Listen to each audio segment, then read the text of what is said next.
Bueno, este trabajo se realizó en pandemia, lo realicé con una empresa de la ciudad de Puerto Madryn.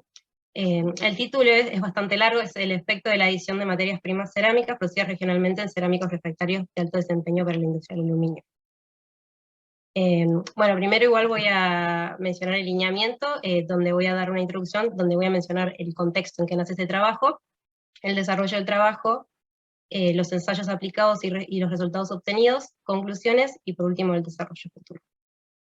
Entonces, bueno, para ponerlos un poco en contexto, yo me mudé a La Plata y estudié allá en la Universidad Nacional de La Plata, pero el año pasado, debido a la situación sanitaria que estaba atravesando el país por el COVID, tuve que volver a la ciudad donde nací, que es Puerto Madryn, en una situación en que el país estaba totalmente parado, y se me dio la oportunidad de realizar el trabajo final de la carrera de grado en una empresa que se encarga de lo que es venta y distribución de productos refractarios.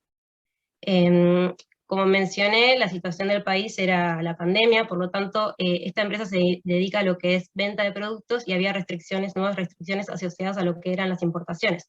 Por lo tanto, nace la idea de este trabajo, que sería dar inicio a la producción local acá en la ciudad de Puerto Madryn, teniendo en cuenta lo que serían materias primas regionales. Entonces, el objetivo de este trabajo sería poder analizar y cuantificar el efecto de la adición de materias primas regionales en refractarios cerámicos para la industria del aluminio, y a su vez poder definir el proceso de fabricación para estos refractarios. Entonces voy a mencionar los materiales que yo utilicé. Como materias primas bases refractarias utilicé alúmina fundida marrón y sílice fundida, que son muy conocidos en lo que es la industria del aluminio. Son materiales importados, son traídos de afuera. La alúmina es un material muy abrasivo, con una alta resistencia mecánica y alta refractariedad. La sílice fundida es un material que tiene una alta resistencia al choque térmico, tiene un bajo contenido de impurezas y es químicamente inerte.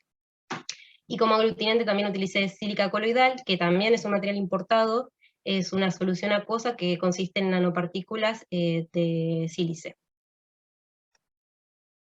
Y como materias primas regionales, que serían la estrella de este trabajo, utilicé kaolín, que es bastante conocido, es un silicoaluminato con propiedades refractarias, tiene un carácter plástico, es un material no abrasivo. Y también utilicé ceniza de hueso, que tal vez es un material no tan conocido, también otro nombre dentro de la industria es el Vonage. Es un fosfato del calcio químicamente inerte y tiene propiedades antiadherentes.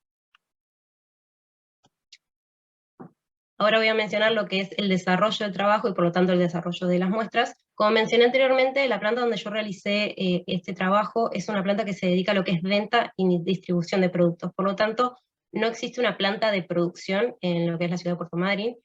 Por lo tanto, todo lo que fue la fabricación de las probetas y las muestras de este trabajo fue evolucionando a lo largo, no había un procedimiento específico, digamos, y hubo cambios a lo largo del trabajo. Por lo tanto, en un principio la idea era que el agregado de componentes locales sea lo mayor posible. Por lo tanto, se fue adicionando cada componente en distintas cantidades y se iban analizando los resultados. En un principio se fue agregando kaolín en distintas cantidades y se observaba que a medida que aumentaba el contenido de kaolín, su carácter plástico mejoraba lo que era el mezclado, la colabilidad de los moldes, el llenado, facilitaba mucho lo que era la preparación. Pero a su vez el agregado kaolín también otorgaba un carácter frágil a las piezas, por lo tanto se presentaban fisuras y algunas piezas se quebraban. También, con respecto al kaolín, entonces se decidió que no supere el 10% del peso en comparación al resto de preparación. Con respecto al Vonage, tiene un comportamiento totalmente opuesto a lo que es el kaolín, no tiene un carácter plástico, por lo tanto, al ir agregando Vonage, modifica mucho lo que es la rheología de la mezcla, por lo tanto se forman aglomerados, es difícil de trabajar, otorga mucha pastosidad, tiene un efecto como floculante. Por lo tanto, se trataba de que no se exceda mucho el agregado de Vonage. En un momento llegué a trabajar con probetas que tenían un 30% del peso en Vonage, y esto disminuyó mucho el tiempo de fraguado. En un momento, antes de completar lo que era el llenado de moldes, la preparación tomó cuerpo y no pude seguir con el llenado de los moldes. Por lo tanto, se estableció que el agregado Vonage no supere lo que es el 20% de su agregado en peso. Otro parámetro que fue evolucionando a lo largo de este trabajo fueron los moldes. En un principio la idea era hacer un ensayo de flexión, y para esto había que obtener probetas rectangulares como tabletas. En un principio probé lo que es un molde de madera, para obtener este tipo de probetas rectangulares, como se observan en esta imagen. El beneficio de la madera es que es un material poroso, entonces permite lo que es el fraguado en todas las direcciones, pero estos moldes estaban fabricados en el taller, por mí, por gente que me ayudaba, pero eran todos, no había precisión dimensional, todos los moldes eran distintos y por ende las probetas eran distintas. Por lo que se descartó este tipo de moldes y se pasó a utilizar moldes de plástico, que estos son organizadores de cajones. El beneficio de esto era que eran todos iguales, pero el fraguado pasó a ser unidireccional en este caso, y no sé si era por los bajos espesores que se trabajaban, pero las probetas se fisuraban y se quebraban completamente antes de ser desmoldadas. Por lo tanto, se descartó este tipo de molde. También se planteó la idea de hacer un molde de hierro. Me contacté con un herrero y me fabricó un molde que era como una especie de cubetera, donde tenía las formas de las tabletas, tenía una base y se podía atornillar la tapa. Por lo tanto, se podía parar y el llenado se hacía de forma vertical. El tema es como la suspensión es líquida, se filtraba el material por las paredes y no pude completar el llenado. Probé el mismo prototipo en madera, tampoco funcionó, así que ahí se planteó la idea de utilizar moldes de silicona, que son muy conocidos en lo que es la gastronomía o la porcelana en frío también. El problema con estos moldes es que yo no conseguía moldes que tuvieran las dimensiones que yo necesitaba. Por lo tanto, me contacté con una empresa que los fabrica, pero para fabricar cada molde se necesita una matriz, y la matricería era muy costosa, por lo que se descartó. Y ahí se descartó la idea de hacer un ensayo de flexión, y se planteó la idea de hacer un ensayo de comprensión obteniendo probetas cilíndricas. Por lo que se probaron moldes de vasos, hasta que se llegó a este tipo de molde, no sé si se puede observar bien por el fondo blanco, que son moldes descartables, son los típicos donde viene la ensalada de fruta, que no son cilindros perfectos, tienen una geometría de tronco de cono, es decir, el diámetro superior es un poco mayor que el diámetro inferior. En este caso yo usé moldes que tenían 8 centímetros de diámetro superior y 6,5 de diámetro inferior. Y tenían 10 centímetros de altura. El beneficio de estos moldes es que eran de fácil accesibilidad, se podían comprar en cualquier cotillón, tenían bajo costo, y todos los moldes eran iguales. Dentro de lo que fue la preparación de las muestras, un parámetro que fue variando porque al principio no se tuvo en cuenta y después al final sí, fue lo que es la técnica de vibración. La técnica de vibración es muy utilizada en lo que es la producción de cerámicos y también incluso en lo que es la producción de hormigón. Consiste en inducir vibraciones, ya sean internas o externas, a lo que es la preparación, y como se pueden observar acá, coloqué una muestra vibrada en comparación con una muestra no vibrada. El objetivo es mejorar la consolidación de la pieza, y se puede observar cómo disminuye lo que es la cantidad y el tamaño de los poros. Por lo tanto, la preparación de las muestras fue la misma para todas las probetas. Lo que se hacía era pesar y tamizar lo que es los polvos cerámicos, luego se integraban, se agregaba el aglutinante hasta obtener una suspensión homogénea. Luego se vertía el material en lo que es los moldes engrasados, se vibraba por 5 minutos, se dejaba fraguar entre 36 y 48 horas más o menos, luego se desmoldaba y se llevaba al horno a realizar el ciclo de cocción. El ciclo de cocción fue el mismo para todas las probetas. Dentro de lo que es la industria del aluminio hay que tener en cuenta que el aluminio líquido, al entrar en contacto con agua, tiene una reacción explosiva. Por lo tanto, uno se debe asegurar la correcta eliminación del agua en las piezas refractarias. Para este caso se plantearon una meseta a 100 grados durante 8 horas, que es la temperatura de ebullición del agua. Luego se estableció otra meseta a 400 grados durante 4 horas para eliminar lo que es el agua ligada químicamente. Y por último se estableció un máximo, que sería la temperatura de sinterización, a 750 grados durante 4 horas. Se estableció esta temperatura máxima ya que la temperatura de fusión del aluminio es 660. Por lo tanto, uno al calcinar las piezas de 650 se asegura que no va a superar lo que es la temperatura en servicio y el refractario no va a sufrir transformaciones. Bueno, una vez preparadas todas las probetas, lo que se hizo fue un periodo de selección que constó de un corte. Se realizó un corte a todas las muestras y se analizaron ciertos parámetros como la porosidad, si había segregación de componentes y si presentaban resistencia al corte, porque la idea era realizar un mecanizado posterior. De este periodo de corte se obtuvieron las 6 muestras seleccionadas, que se puede observar. Estos son los nombres oficiales, pero después les puse A, B y C para facilitar el nombre y no tener que mencionar todo esto. Las probetas A y B se caracterizan por tener un alto contenido de sílice fundida, y la composición de B es muy similar a la de A, solo que cuenta con agregado de caolín a costa de lo que sería agregado de sílice fundida. C y D, que son las probetas que se caracterizan por tener alto contenido de alúmina, y en este caso es lo mismo. D contiene agregado caolín a costa de lo que sería el agregado de alúmina. Y E y F contienen contenidos similares de ambos componentes, de alúmina y sílice fundida, y F también cuenta con agregado de caolín. Bueno, una vez mencionadas las muestras seleccionadas, voy a pasar a mencionar lo que serían los ensayos y resultados obtenidos. Bueno, en primer lugar se calculó lo que es la densidad, se calculó de forma directa, sabiendo el peso y el volumen de las probetas.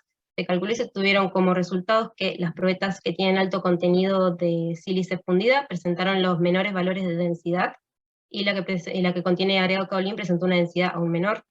C y D, que son las que tienen alto contenido de alúmina, presentaron mayores valores de densidad en comparación al resto, y D, que contiene caolín, también presentó una densidad menor, pero la diferencia en este caso fue mínima. E y F, que son las que tienen contenidos similares de ambos componentes, presentaron valores intermedios, menores a los de alta alúmina y mayores a los de alta sílice, y también la que contó con agregado caolín presentó una densidad menor. Es decir, que a medida que aumenta el contenido de alúmina, aumenta la densidad, que era de esperarse porque la alúmina es un material muy denso, y el agregado de caolín disminuye la densidad. Todos los resultados fueron menores a lo que es la densidad del aluminio, que es 2,7. Eso es un parámetro beneficioso, ya que significa que en presencia de aluminio líquido el material refractario va a flotar. Por lo tanto, esto facilita lo que es la extracción y no perjudica la línea de casting. Otro cálculo que se hizo fue la contracción lineal. La contracción lineal es la contracción que sufren las piezas después de la etapa de secado y cocción. Para calcular esto, lo que se hizo fue determinar ciertos puntos en una probeta en verde, medirlos, llevar las probetas al horno, realizar el ciclo de cocción, y luego volver a medir los puntos indicados. Y siguiendo esta ecuación, se calculó lo que es la contracción lineal. Para las probetas A y B, que son las que tienen alto contenido de sílice fundida, fueron las que mayores valores de contracción presentaron, y la que contiene caolín presentó una contracción aún mayor. C y D, que son las de alto contenido de alúmina, presentaron los valores menores de contracción lineal, y también D, que cuenta con agregado de caolín, presentó una contracción menor. E y F, que son los que tienen contenidos similares tanto de alúmina como de sílice fundida, presentaron valores de contracción intermedios, menores a los de alta sílice y mayores a los de alta alúmina, y también en este caso la probeta que contenía caolín presentó una contracción mayor.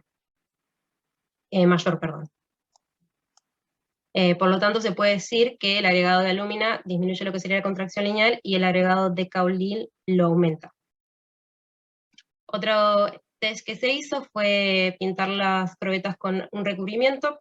Dentro de lo que es la industria del aluminio, es muy común pintar los refractarios con algún recubrimiento que tengan propiedades antiadherentes, ya que esto facilita lo que sería la liberación del aluminio solidificado, sin dañar lo que sería la superficie del refractario. Lo que puede ocurrir es que no haya compatibilidad entre el recubrimiento y la superficie del sustrato debido al carácter químico del refractario. Por lo tanto, para comprobar esto se pintaron todas las piezas con un recubrimiento de nitruro de boro, y se observó una correcta adherencia en todas las probetas.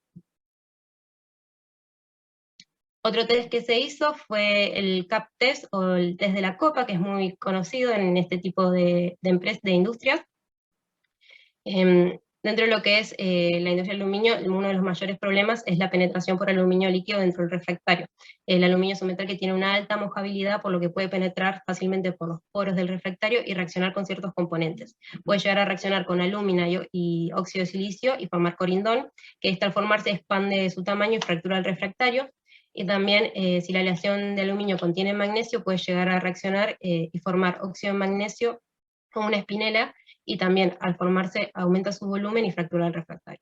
Por lo tanto, este tipo de ensayo lo que hace es imitar las condiciones de servicio. Consiste en colocar una aleación de aluminio dentro de una cavidad del refractario. Yo utilicé la aleación AL 6061T6.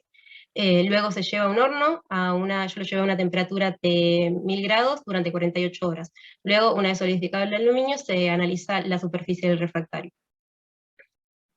En este caso se puede observar que el aluminio solidificado se puede desprender fácilmente y no hubo adherencia ni penetración con lo que es la superficie del refractario.